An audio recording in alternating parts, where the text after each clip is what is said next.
Welcome to the Let's Get Vulnerable podcast. I am your host, Dr. Morgan. Wow, I am back after my wedding recording this episode for you. And this is going to be a really, really juicy series. I'm talking about my marriage. It feels still brand new to be able to say that, my marriage. I'm talking about that transition of becoming a wife, but most importantly, I'm going to take you all the way back kind of to the beginning of my relationship journey with my now husband. That is still wild for me to say, husband. I'll take you all the way back to the beginning, and I'm answering your questions because I posted on Instagram and I said, ask me anything you want to know about marrying your best friend after almost giving up on love. And I was referring to this journey that I've been on where there was a long, long time in my dating life where I was hopeless, where I had pretty much given up, where I thought, okay, I'm just going to be the cool aunt. I'm just going to adopt a lot of dogs. I'm going to travel the world. Love just isn't my thing. It's not going to happen for me. I'm not going to have healthy love. I had given up. So I'm taking you all the way back to how did I go from that to now in a healthy, loving, emotionally available, securely attached marriage? How in the heck did that happen? Do people say heck in other parts of the world? Is that a Montana thing? How in the heck did that happen? Okay, we're going to uncover it. And I just have to say, I am so filled with love, with gratitude. The wedding day itself, I'm going to break that down in the next episode, part 2. But the wedding day itself was so wonderful. It was better than I could have ever imagined. I feel so supported, so celebrated. I just honestly, I don't really have words. I'm still working on the words to describe how this has felt, what it has meant to me. But the closest thing I can come to is just so much gratitude, so much gratitude. And like I said, in part 2, I'm going to walk you through the wedding day. If there's anything I would do differently, what I really appreciated about my wedding, what I really appreciated about my partner, and just what that day was like for me after having gone through so much relational trauma. And then to be able to be at that place where I was walking down the aisle to my best friend. I'm going to talk about all of that in part 2. But today, taking you back to kind of the beginning of my journey. And like I said, that whole healing piece of how did I go from hopeless, I'm never going to find my person, dating sucks, there's no good ones out there, everybody will leave you, all the good ones are gone, you're not worthy of love, right? I had all these terrible beliefs about relationships, about myself, about my worthiness. How did I go from that to marrying my best friend? I'll tell you a little bit about our journey. One of the main questions that you all submitted when I asked you for questions, you said, how did you two meet? This is the perfect question to kind of tell you a little bit about my own healing journey. So, my husband and I met originally in 2011 in undergraduate at the University of Montana. Go Grizz. We met playing beer pong, like many college romances begin. We met in a basement playing beer pong, and there was this chemistry and spark. And he was so funny, which he still is. I remember he made me laugh. He just had the best energy. He was the life of the party. And there was a lot of drinking involved in the first go around of our relationship. That first time in 2011, it was about 6 months. We were never really official. There was never, oh, I'm calling you my boyfriend and you're calling me your girlfriend. I know we had agreed that we weren't seeing other people at one point. I know we were exclusive at one point, but this was very much fun. Both of us were drinking a lot. Uh, I definitely have a lot of blurry memories with him from this time of my life, and part of it was that was my coping skill at the time. That was also how I felt comfortable in dating. I would just get really, really drunk. And same for him. He was coping using alcohol. One of my kind of wildest memories that I have for us is, I think it was December and it was like negative 10 degrees and we were partying at his apartment and we were running out of wine. And I just remember like running through the snow in like my pajamas and him and I were running to this gas station before it closed at 2 a.m. because we needed more wine and we bought like the $2 massive bottle of wine. And I just remember going there, buying that with him, bringing it back to his apartment. We would stay up all night long. And he was in his like he thought that he was gonna be a writer at that time. I just remember he had yellow legal pads all over his apartment, and he was always writing. He was always drinking, he was always writing, and I was working full time. I was a customer service representative for DirecTV. I was helping you if you called in, I would help you with your billing concerns, okay? That was a wonderful, wonderful skill set in learning how to de-escalate people because we'd get very upset people. So anyways, that's a whole other story, but I was working at DirecTV full time. I was also doing full-time school. I was very dedicated to school. I was very dedicated at that point. I knew I wanted to become a psychologist. So I'm full-time at school, working at DirecTV, hanging out with this guy who all his friends call him Bob, and I refuse to call him Bob, so I call him Robert, which is his real name. And we're hanging out, and I'm also working the crisis line. So when I wasn't working at DirecTV and when I wasn't in classes, I was working the Montana crisis line. I was taking calls from people who were suicidal, who were having mental health crises, who were having crises of resources, homeless, no food, etc. So these were very heightened situations. And I can tell you this, one of the things I remember about our relationship back in college, 2011, I had to work the crisis line shifts sometimes when him and I were hanging out. The way these shifts work, you have to be available, but obviously you're not always on the phone. You just have to have the phone available and be there, right? So I would be working the crisis line. We're at his college apartment.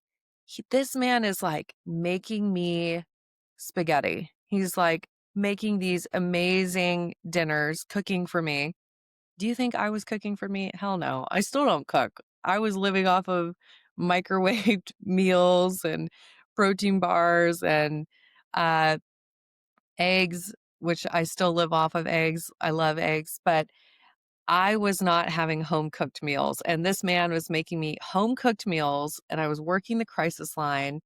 And I would get these terrible calls that were just so emotionally draining. And I would do my absolute best to help these people, and I would get done and I would just be so exhausted. And one of the things I remember is Robert, even at this time, even when we're drinking, even when we were not coping in healthy ways, he was emotionally available. He was supportive. I would get off of these calls and he would be genuinely interested in making sure that I was okay and offering me emotional support and asking me how it went and listening and repeating back to me what I shared. And he genuinely cared and he had that attunement. We talk about insecure attachment, that ability to be emotionally present and emotionally attuned to your partner. He had that. And I don't remember being in a relationship prior to him where I felt it to the extent that he provided it. Even in college, even when it wasn't, I guess, always consistent, this emotional availability, uh, I saw glimpses of what did it feel like to be with somebody that is emotionally safe, emotionally available, emotionally attuned, someone where, it feels like home, feels like you are on the couch, in your cozy blanket, if you are your total self and this person is right there with you and they are their total authentic selves as well, and you're deeply connected. I had glimpses of that in our relationship in college, which, like I said, I'd never really felt to that extent before, and it was incredibly rare. Now, what happened the first time was his drinking continued. I was going to study abroad in España, in Salamanca. I was studying abroad for six months in Spain, and he was doing his super senior thing. He was on like year 7, I think, of undergrad. And he just was like trying to focus on school. I was studying abroad. I knew when I came back, I knew I was going to go to graduate school. I didn't know where yet. I think I was in the process of applying to graduate school. So was I going to go to Boston? Was I going to go to somewhere in Montana? Was I going to go to Stanford? I applied. I had this huge net. I think I applied to a total of about 15 schools.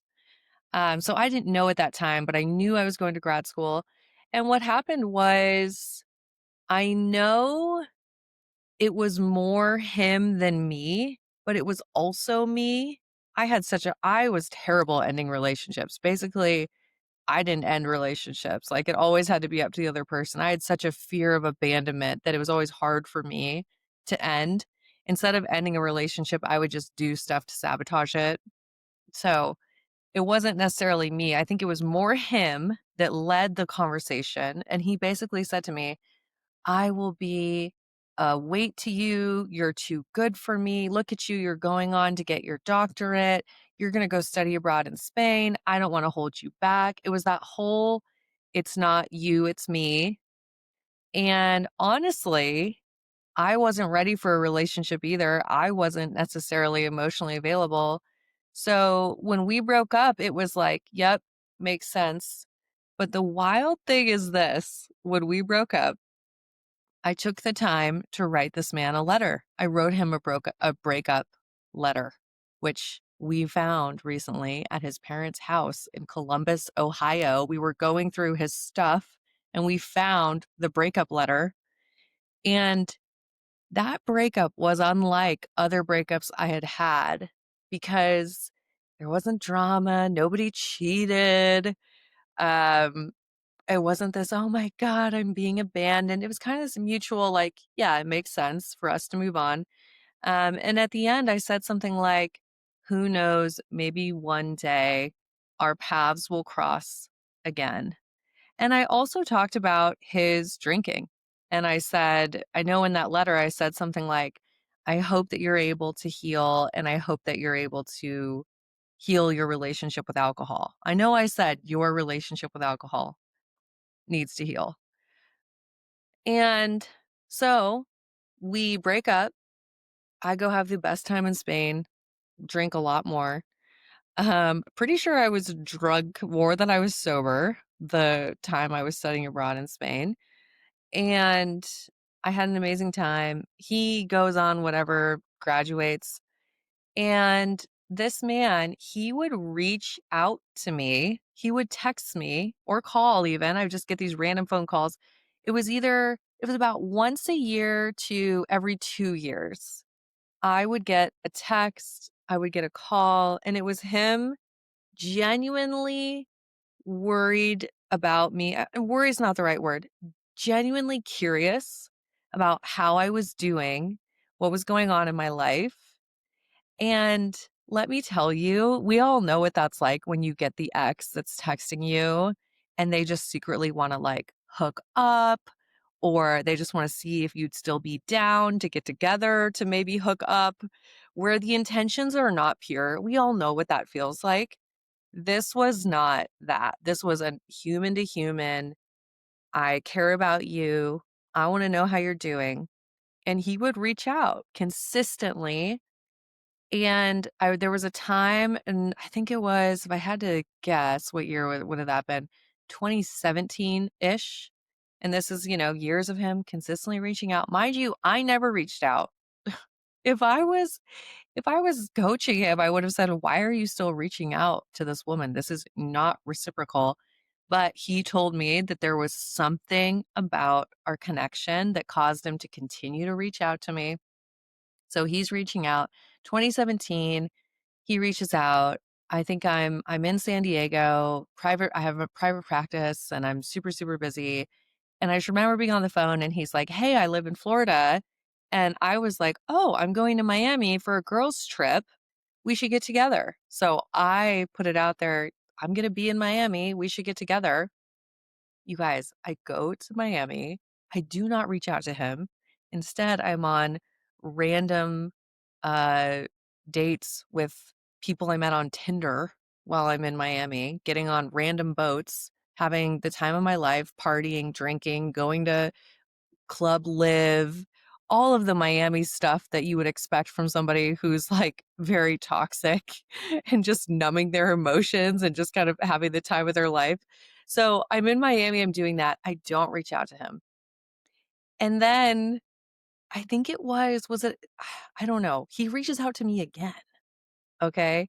And once again, I'm like, "Oh, yeah, sorry, forgot to let you know or forgot to get together with you."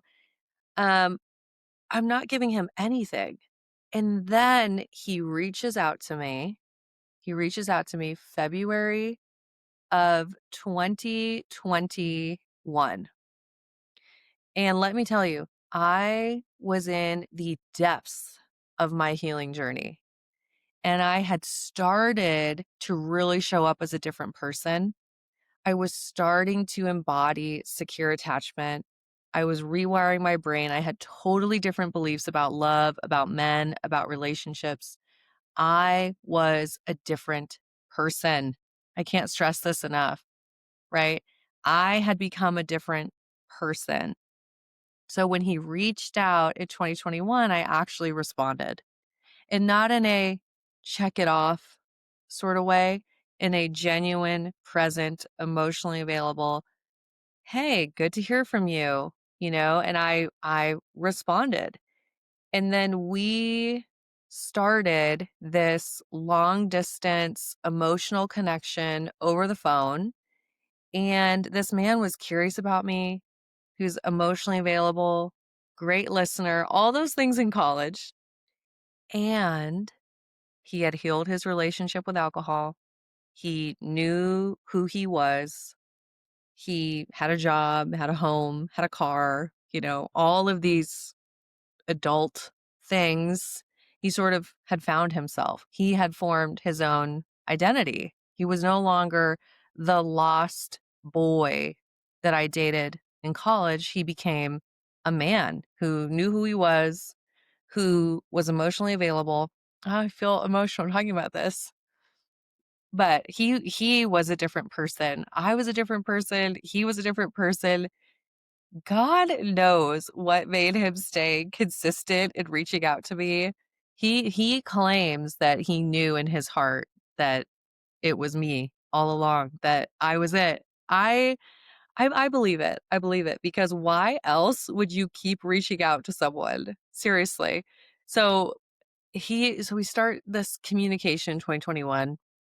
It's the pandemic. I'm living in my Aunt Peggy's basement in my childhood bedroom because I couldn't do California during the pandemic. I don't know about y'all who stayed in California during that time. For me, I had been living like solo in the studio apartment and downtown San Diego, and I could barely go outside and walk my dog without police telling me that I needed a special reason to be outside. California was just not it for me during the pandemic. So I'm in my childhood bedroom in my Aunt Peggy's basement on our 45-acre ranch. It's February in Montana. I'm connecting with Robert, and we have this amazing connection. I was very open and honest and transparent with him. And I still remember I did this conversation over text, which if I was coaching you, I would tell you to do it over the phone. But I had this conversation with him over text. And I still remember sending the messages and watching as the little bubbles were happening on his side. And my heart was like beating out of its chest because this was new for me still at that time. I was still practicing what does it mean to be securely attached, to have high self worth, to express yourself, right? To have boundaries. And I remember we're having this conversation, and I said to him, I'm at the point in my life where I'm only investing in relationships that are open to becoming long term, serious relationships. I'm not looking to just have fun. I'm intentionally investing my energy with people where there could be a long-term connection. And once again, I remember waiting, watching those little bubbles, and he let me know that he was open to that. I didn't need him to say, "Yes, I want that with you. You're everything to me. Let's get married." That's not what I wanted.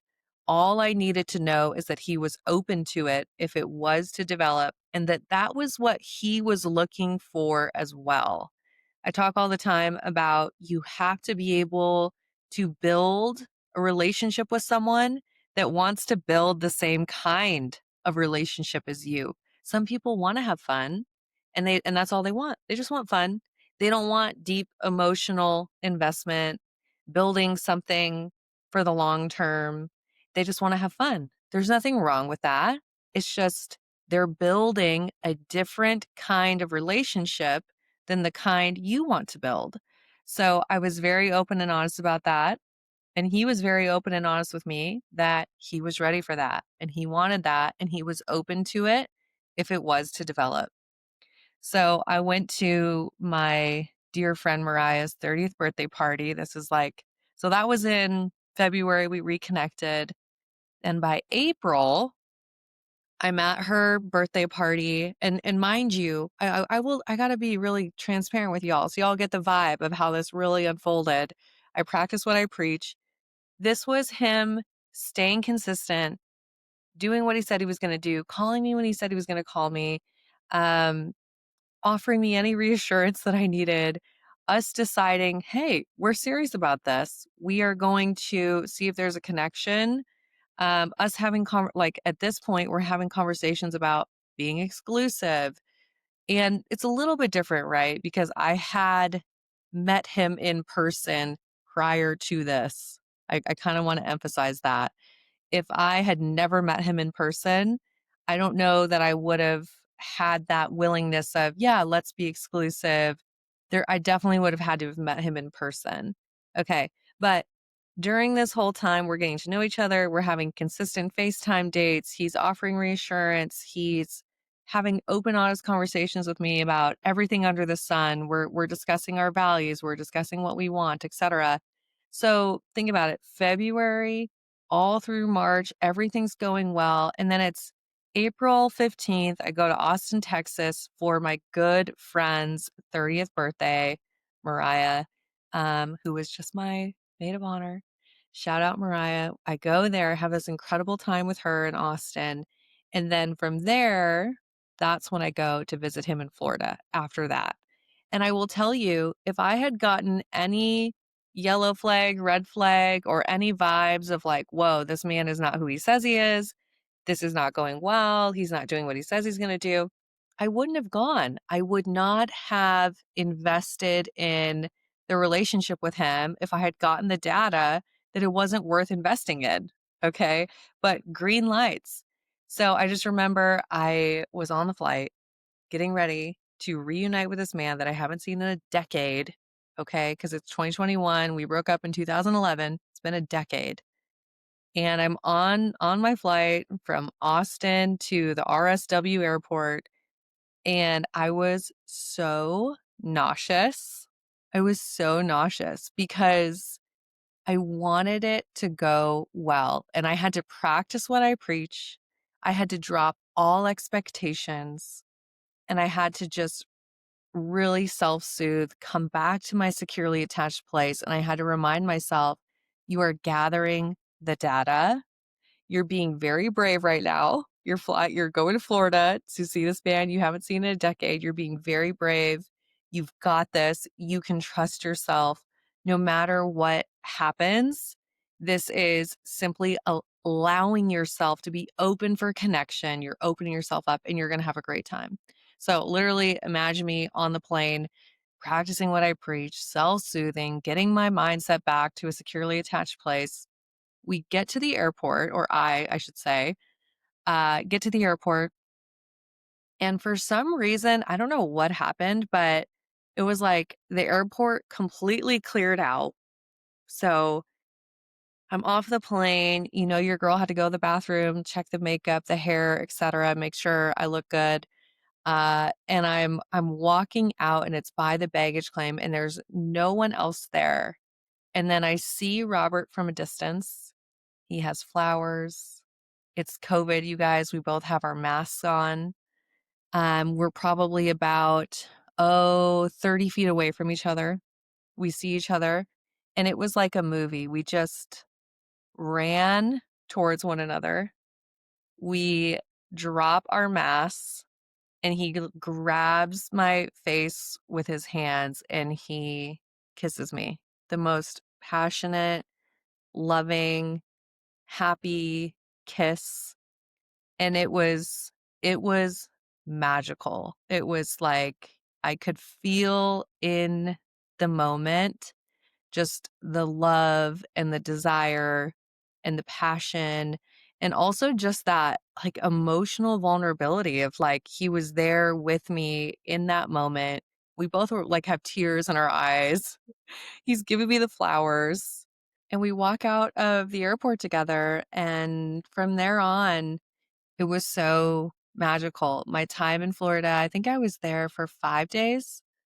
We talked about everything. We had so much fun. We really spent time being in each other's presence. Also, it's the pandemic, so you can't really do much, right? We went to the beach together. We went to Sanibel Island, gorgeous. I just remember really, once again, feeling very emotionally safe, very cherished, very, very loved right from the beginning. So all of these green flags are happening, and we had this amazing time together. And then from then on, because you all asked me how did we meet? I'm telling you the whole story here. From then on, it was really about us as a team working together for our relationship and making decisions about how we were going to make it work, even though it was long distance. And I will say, I think we navigated it pretty well. And we really had a lot of conversations about, well, how long can we do long distance for? What does it look like to maintain this? Is it we see each other? For me personally, I had to see him at least every other month. If it was if it was longer than that, I couldn't do it. So, we had plans about mostly me visiting him because my career allows me to be anywhere, and at that time, he had a traditional 9 to 5, harder for him to travel. So, we made that compromise, you know, and I would go visit him. I think it was gosh, it was at least every Mm, probably every 6 weeks at the most, we saw each other. And then I decided to move in with him, and I moved across the country to Florida, and that's when we really started to get serious about our relationship and really started building the foundation of our securely attached marriage. And there were so many conversations, and I wanna answer so that was how we met, and then what does this say? Okay, here's the next question. This is the one I'm gonna answer next because it follows the order of this story. This is from Kelly. Hi, Kelly. Kelly said she was in the program. Hi, Kelly. She said, "When did you know that he was the one?" I will tell you. So we were in Florida, I'd been there for a year, and to be honest, I was really missing my family. I was feeling really disconnected from community, from friends. I didn't really know anyone there, and I was pretty miserable just in terms of, like, the environment, okay? And I had to come to him and say, "Look, I love you so much and I want you to be happy. If your happiness is here, please stay in Florida. I know for me, I need to go back to Montana where I had been. And this was once again a year of being there. Our relationship's great. Relationship is wonderful.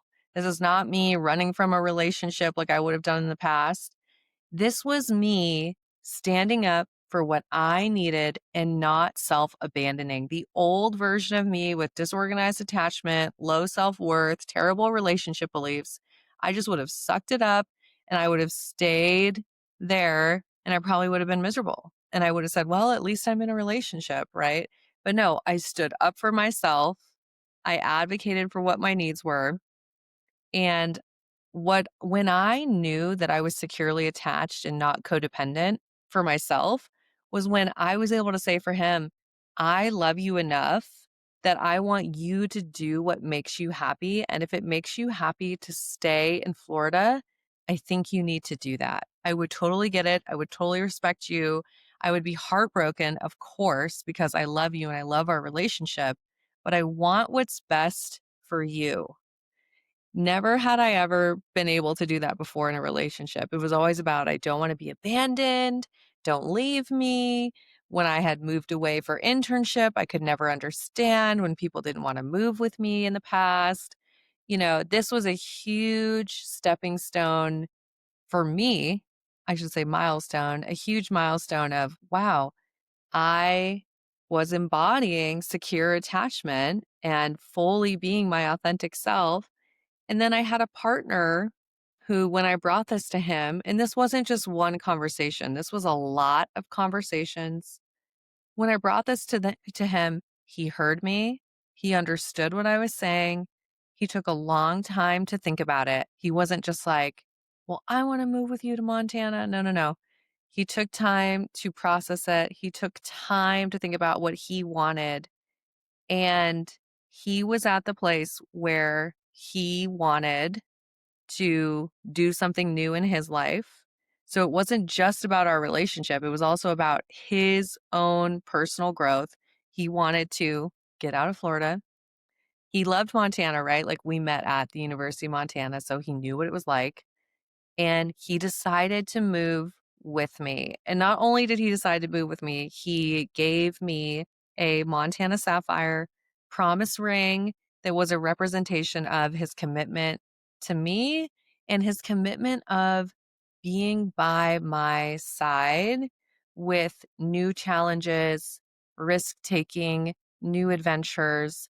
Because what I didn't tell you in the story is that during this process, I had bought 5 acres of land and I was determined to build my Montana dream house.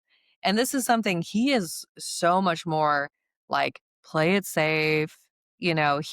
Every relationship needs this person. He's not the entrepreneur in the relationship. Okay. He's like super, super by the book, like organized. He's the spreadsheets person. He's crunching the numbers. He's playing it ridiculously safe. And then I'm over here on the other end where I'm the risk taker. I have huge ambition and I'm a visionary, etc. So I'm like building this house far away. He'd never actually spent a ton of time in Bozeman. He was mostly in Missoula. So he had no idea what that was going to be like. And he chose to be by my side in the risk taking of it all, in the new chapter, in the unknown. He not only chose to be by my side, he chose to support me 110%. And got right on board with building the house and supporting me in all of the design decisions and the financial investment and everything that went into the move and basically just sort of restarting our lives together. And I knew that he was my husband when he showed up as an equal partner in that whole process. and he supported me and what I needed for me and my growth, and not only supported me, but cheered me on and celebrated me in this new chapter of my life. When he showed up that way for me, despite it being outside of his comfort zone, I knew he was my husband. I knew. And also, he did get me the promise ring with the Montana sapphires, which was like a nice little sweet thing, little confirmation for me of like, yeah, this man does what he says he's going to do, cherishes me, wants me to know I'm chosen. But also, remember how I said he thought about this as an independent person as well. It wasn't like, oh, I'm going to do what Morgan wants to do just so I can be with her. He also, in making that decision, weighed how was he going to grow and what was he going to do and how would it benefit him as an individual. So I think the way that him and I have moved through life together, the way we communicate, the way we deal with stressful conversations, the way we deal with new new things, that is what really gave me that confirmation that he was the one for me. He was the one for me. There's also a million other little moments, a million other little moments. I talk about this sometimes, but when we were long distance, one of those first trips I made to Florida, I think it was my second trip to Florida, I knew I was falling in love with him. I wasn't in love, but I was in the process of it. And I just remember needing reassurance. I wanted to know, like, he's in it with me, and I wanted something of his that I could have with me in Montana, okay? So I wanted something that I could, like, hold at night or, like, just wear on my body, and I was like, "Okay, how can I get something that he's not gonna notice if it's gone? He's probably gonna think it's weird if he sees me, like, taking one of his shirts or something." So okay, I'm just gonna take these like chunky socks that I found. Okay. I know it sounds crazy as I'm telling you guys this, but trust me, in the moment, I was like, he's not gonna miss his socks. I'll just take his socks. So I'm like grabbing his socks out of his drawer and I'm like putting them in my suitcase, and he walks in on me. Here I am thinking I'm being all sneaky, and he walks in on me, and then he gives me this most like confused look. And this is like the night before I fly out the next day. Okay. So he gives me this confused look, and I'm already emotional. So I'm flying out the next day. And I just remember I broke down in tears. And I was like, I'm sorry. I just wanted something of yours so that it could remind me of you. I just really wanted something for reassurance. And you guys, he could have said, "You're crazy. What are you doing? That's weird AF." He could have had that reaction, but instead, he hugged me, he kissed me. He told me it was going to be okay. He told me that he was in it. He gave me all the reassurance. And then what did he do? He went to get me, which I didn't even understand the significance of this at the time. Okay. But he went to get me his Ohio State Buckeyes bright red sweatshirt. And he gave me that to take home. And now that I know how much of a Buckeye fan this man is, like it is borderline insanity. We were watching the opener Buckeye versus Texas game the other day, and I had to like leave the room. Okay. He is obsessed. Now that I know the level of obsession and the fact that that's his only Buckeye sweatshirt, I am floored that he loaned it to me. Well, he fully gave it to me. It's still mine. I wear it. Um, and he gave that to me and he just let me know, I want you to have this. Like, I am invested in this. I want you to wear this when you miss me. And it was in moments like that. Like I said, there's a million little moments like that where in the past, if I was unsure, if I needed reassurance, if I was crying, if I was like, well, I don't know if you really like me, I had had partners who would shut down, who would pull away, who might say, well, you're right. I don't know if I really like you, who would do things that would affirm my anxiety instead of offering me the reassurance that they're in it, that they want to build a relationship with me, that they want to co-create secure attachment with me, right? I hadn't had as many partners who were great at offering reassurance.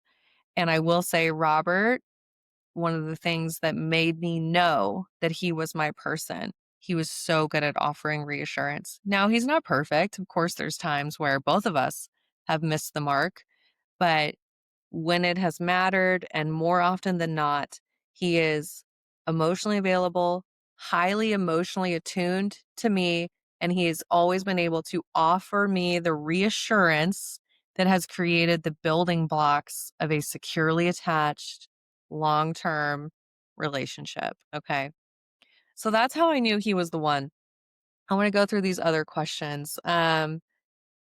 Did you create your own list of non negotiables in a partner when you were dating? The answer is yes. So, everything I teach inside of the Empowered Secure Love program is what I was doing prior to meeting Robert, because I don't do anything, I don't mentor y'all with anything that I wouldn't do myself. So, I had really created my securely attached identity. I had created my securely attached love story. What did it look like to build a healthy, emotionally available, securely attached relationship? And I had developed my non negotiables. And these non negotiables were different than any I had developed in the past. Like I said, I was healing. I was finally changing my beliefs about myself and relationships. So these non negotiables were not about being 6'3, were not about being a multimillionaire or driving a sports car.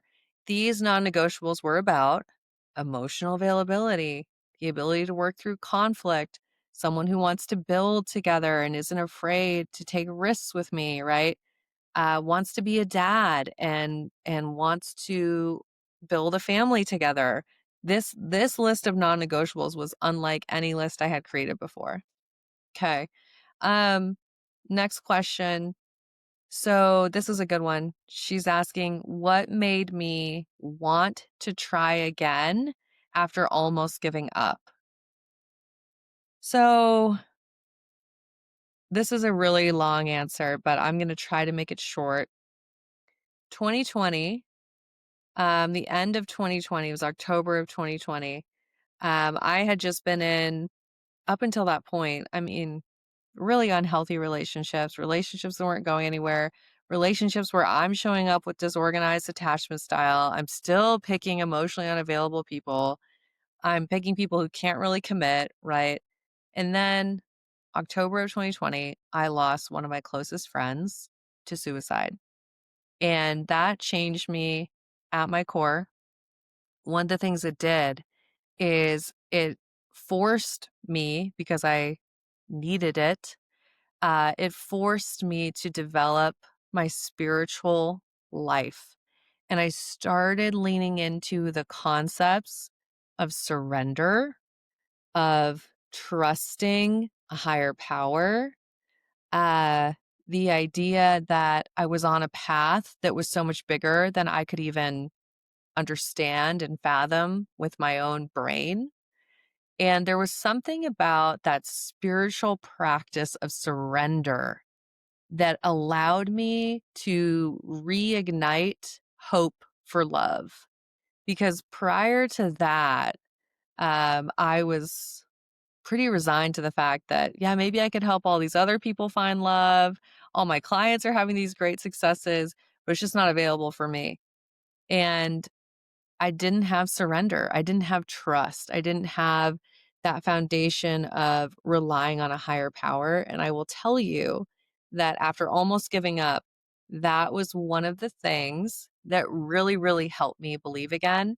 And also deepening my healing journey, because I really started to understand, oh, when I change my belief system, when I embody secure attachment, I'm showing up differently. Therefore, if I'm showing up differently, that means I'm going to get different results. I'm going to be attracted to different people. And I started to experience little mini victories. I was starting to attract emotionally available people. Before I reconnected with Robert, I actually dated some people where we had secure connection. There was a foundation of secure attachment. We got along. They were emotionally healthy relationships. And they ended not because of drama, not because of insecure attachment or sabotage. They ended because of compatibility concerns. Okay. That's a whole different reason. And I was starting to experience dating in a securely attached way. And it was really clicking for me. Oh, when you show up differently, you attract different types of people. You attract emotionally available people that want to build a relationship with you. And not only do they want to build a relationship with you, they have capacity to do it. They have that emotional availability and they can show up and build with you. So I think one of the things that gave me hope was my own healing journey of going, oh, I am showing up differently. Therefore, I'm attracting different people. I'm attracted to different people, and I am experiencing different outcomes. I'm no longer dating the same guy over and over again with a different haircut. I am attracting a different type of partner. I'm having different experiences. And that gave me that faith and that pure conviction and certainty that it was only a matter of time before I connected with the person who would become my husband. And that's exactly what happened. It was, probably 6 months to a year of dating in a securely attached way. And then Robert and I reconnected. And through that, I was still healing as I was getting to know him. But through that, it was everything aligned, right? The values, the vision we had, compatibility wise, we were on track. And we both had secure attachment as a foundation. So if you are feeling hopeless, I want to remind you, just decide to heal, decide to show up differently, decide to become the securely attached version of you, and you will start attracting different types of people into your life because you will be on the frequency of the emotionally available person who wants to build a healthy, loving, long-term relationship. And then you'll start attracting those people into your life. So, you know, yeah, don't give up. Don't give up. Just decide to heal. That's what I would say. That's what I would say. Okay, here's a good question. What's one thing you did differently in this relationship that made me feel safe? I was always good about advocating for myself. And this was securely attached Morgan, no longer self-abandoning. One thing I've done really well and he has done really well is we stand up for what it is we want as individuals. We do solo Saturdays where we spend time apart on Saturday where we go do whatever it is that we want to do as individuals. You can guess what it is for him. He's usually fishing or watching football. I'm usually going to yoga, browsing TJ Maxx to buy things that I don't need but I find intriguing. What else? Hanging out with friends, hiking. Sometimes I'm just taking a bath and I'm reading, but I'm doing things that fill me up as an individual.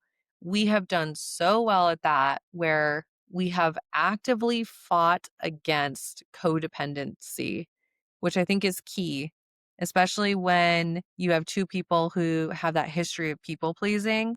You have to actively fight against codependency, and we both have done that. So I'm proud of that. We have both made it a really safe space to advocate for what each of us need as individuals. And we love spending time together, and we also cherish spending time apart.